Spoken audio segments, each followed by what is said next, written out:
Gracias, presidenta. Señorías, señor ministro, como hiciéramos nosotros, nuestro grupo, hace apenas unas semanas y compartiendo en buena medida gran parte de los argumentos que entonces nos llevaron a rechazar el régimen disciplinario de las Fuerzas Armadas, hoy les planteamos y les proponemos devolver su proyecto de ley orgánica de Código Penal Militar. Y lo hacemos también en coherencia a ese artículo, a esa ley a la que usted hacía referencia, a la Ley de Derechos y Deberes de las Fuerzas Armadas y de la Guardia Civil, en concreto a lo que respecta a su disposición final octava en su apartado 3. Señor ministro, esa disposición mandataba dos cosas a esta Cámara. Una, actualizar la norma, el Código Penal aún en vigor, no hacer una nueva, actualizarla. Y dos, adaptar las leyes procesales que afectan al ámbito militar. Pues bien, después de la lectura de este proyecto que hoy nos traen aquí, ninguna de esas dos cuestiones, ninguno de esos dos mandatos se cumplen debidamente. Eso, sumado a otras cuestiones que iré a continuación detallando, hace más que necesaria la presentación de esta enmienda a la totalidad. Señor ministro, son muchas las razones que aconsejan desestimar esta ley, muchas. Una vez hemos mirado el texto, hemos estudiado el texto y hemos podido comprobar los innumerables efectos negativos de esta norma de aprobarse, que va a tener sobre una cuestión tan básica y fundamental como es la esfera de derechos y libertades individual de los hombres y de las mujeres que comportan nuestras Fuerzas Armadas y nuestra Guardia Civil, que es hacia quienes va dirigida esta ley. Lamentablemente, una vez más, su Gobierno se caracteriza por la imposición, por las urgencias y, en este caso, permítame que le diga, por la chapuza, y nos trae un texto que dentro de 4 días, señor ministro, va a tener que ser reformado si queremos cumplir con la norma y con el derecho. ¿Y por qué le digo esto? Pues porque es del todo absolutamente absurdo traer aquí una ley penal que usted mismo ha reconocido que es una ley especial derivada del Código Penal común, cuando esa norma, cuando el Código Penal está ahora mismo en trámite de debate en esta Cámara. Es que es absolutamente absurdo. No entendemos las urgencias ni entendemos la necesidad. Y lo que sí que denunciamos es que se nos está hurtando un debate mayor, que es la necesidad de esta ley o no esta ley, ese régimen disciplinario, o sea, ese régimen penal militar o no ese régimen penal militar. ¿Por qué no esperan? No se lo decimos nosotros, no se lo dice el Grupo de la Izquierda Plural, no se lo ha dicho el otro grupo que ha presentado la enmienda a la totalidad. Se lo dice el Consejo de Estado en el informe que informa esta ley. ¿Por qué no esperan? Pero es que además no se quedan allí y tramitan esta ley también sin tener en cuenta el contenido de los regímenes disciplinarios existentes tanto para las Fuerzas Armadas como para la Guardia Civil, que deberían de suponer, señor ministro, el límite previo de configuración de los tipos penales si queremos garantizar el principio de intervención mínima penal en el ámbito castrense.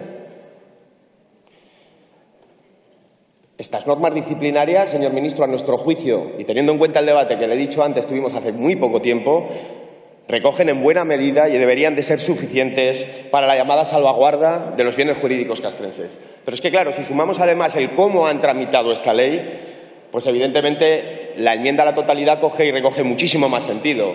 Lo han hecho de espaldas a todos los sectores implicados y a la sociedad en su conjunto. Señor ministro, este Código Penal Militar está elaborado por unos militares, pocos militares, para el conjunto de trabajadores y trabajadoras de las Fuerzas Armadas de nuestro país y del Cuerpo de la Guardia Civil. No han participado el resto de ministerios, no ha participado ni siquiera el Ministerio de Justicia.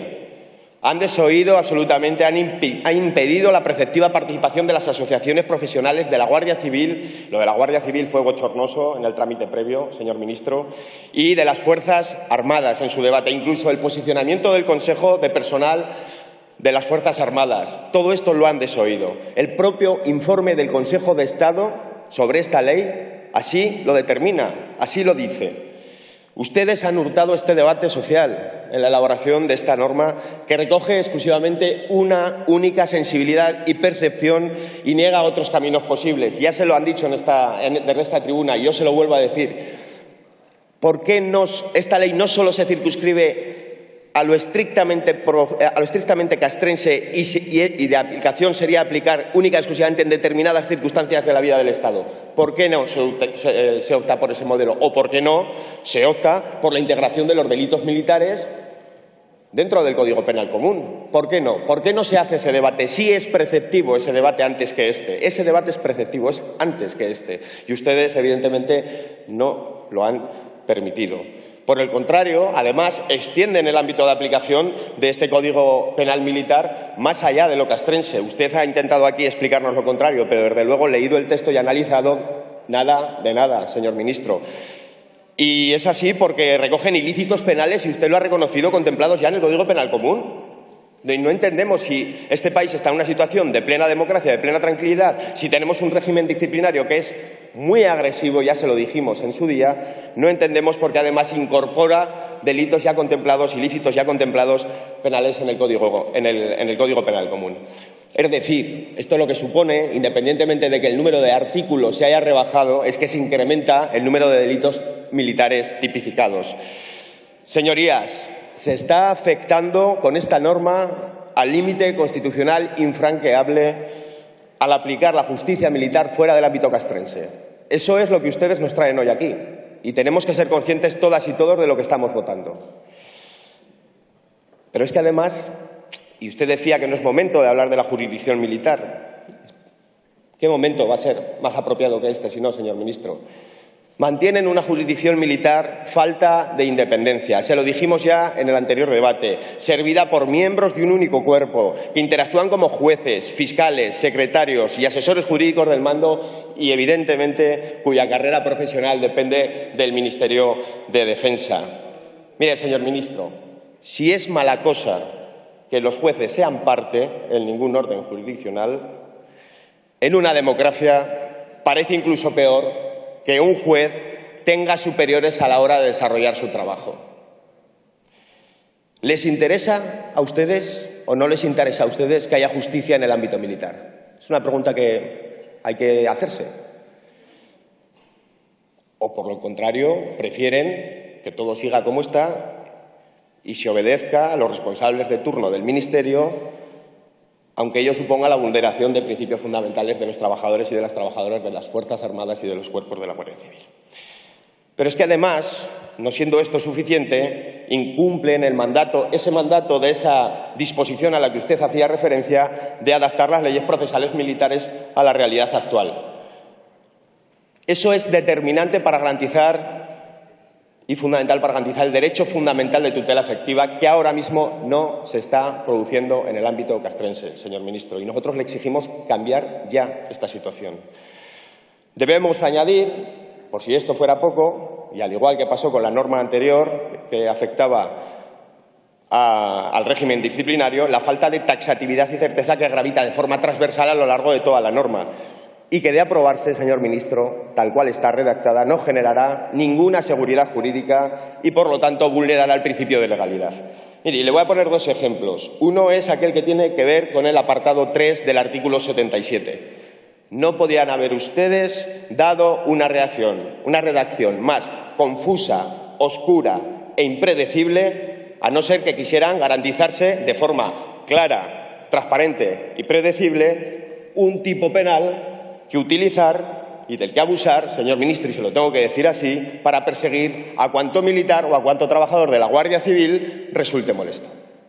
Mire, señor ministro, esto es muy preocupante. Esto es muy preocupante porque, además, ya está pasando en el ámbito castrense, y usted lo sabe. Ya está pasando en estos momentos. Hay gente, hay trabajadores, hay ciudadanos privados de libertad sin las debidas garantías. ¿Y qué me puede decir? Le decía dos ejemplos, le he dicho uno, ahora le digo otro, ya se lo han dicho aquí, del apartado 5 del artículo 1, por el que se aplica el Código Penal a la Guardia Civil sin definir con absoluta precisión el tipo penal, lo que quiere decir, en otras palabras, sin describir con precisión las acciones u omisiones que son consideradas como delito y a las que se les va a asignar una pena. En este sentido, yo le quiero recordar de nuevo el informe que hace el Consejo de Estado. Lo que dice el Consejo de Estado es lapidario y debería hacerle reflexionar. Y se lo digo literalmente, se lo leo literalmente. Dice, es preciso identificar con respecto a ese texto que ustedes cambian y lo pasan de un artículo a otro, pero lo mantienen igual, exactamente igual. Y dice literalmente, es preciso identificar y catalogar los concretos tipos penales que están incluidos en este apartado. Fíjese, señor ministro, que dicha tarea exigiría, en principio, según dice el Consejo de Estado, la revisión completa de todo el libro segundo de delitos y penas. Pero ustedes creen que en estas condiciones podemos aprobar esta ley, pero ustedes no consideran que es necesario reformar, reformular, estudiar y abrir un debate amplio sobre la justicia en el ámbito de lo militar. En resumen, señorías, a nuestro juicio, esto es una verdadera chapuza que rezuma olor a otros tiempos, señor ministro. Y queríamos resumirle los 5 elementos que para nosotros caracterizan esto que le acabo de decir. Proponen una norma que está elaborada de espaldas al conjunto de ministerios y organizaciones profesionales de la Guardia Civil y de las Fuerzas Armadas, a los estamentos de consulta preceptivos, a la comunidad universitaria, ¿por qué no?, y a la sociedad en su conjunto. Segundo motivo, elaboran esta norma sin tener en cuenta el Código Penal del que es subsidiaria como ley especial. Y además, no tienen en cuenta que esa ley está en proceso de reforma y además obvian también en su redacción las leyes de carácter disciplinarios ya existentes, impidiendo así, aunque usted se empeñe en decirnos desde esta tribuna lo contrario, la imprescindible homogeneidad del sistema penal general de nuestro país. Tercera cuestión. Aumentan el número de delitos militares y el ámbito de aplicación, invadiendo los límites constitucionales, tal y como les recuerda y les alerta el informe del Consejo de Estado. Cuarta cuestión. Mantienen una jurisdicción militar dependiente del mando y unas leyes procesales que no garantizan el derecho de tutela efectivo. Quinta y última cuestión, y el colmo de los motivos quizá, incrementan la falta de certeza y taxatividad exigida constitucionalmente, incumpliendo así el principio de legalidad. Mire, señor ministro, esto es absolutamente inaceptable desde cualquier punto de vista y sobre todo desde el punto de vista de la justicia, que estamos hablando de justicia en últimas. Si le sumamos a todo esto la arbitrariedad que implica la exclusión de las penas de trabajos en beneficio de la comunidad y su sustitución por pena de prisión obligada, el canje de la pena de multa por la de prisión o el hecho de que la ejecución de penas de prisión no pueda ser sustituida para la milicia o la Guardia Civil, señor ministro, este texto, vuelvo a decirle, rezuma principios y criterios de otros tiempos ya olvidados. Parece, señor ministro, que este texto estuviera redactado en diciembre de 1978 y no en diciembre del 2014.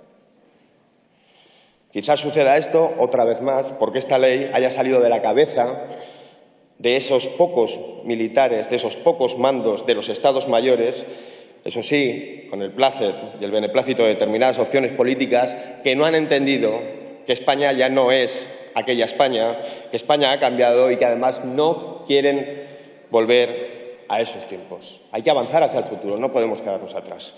Por eso le pedimos el voto favorable a esta enmienda a la totalidad. Señor ministro, y con esto acabo, España no necesita mordazas, ni dentro ni fuera de los cuarteles. Gracias.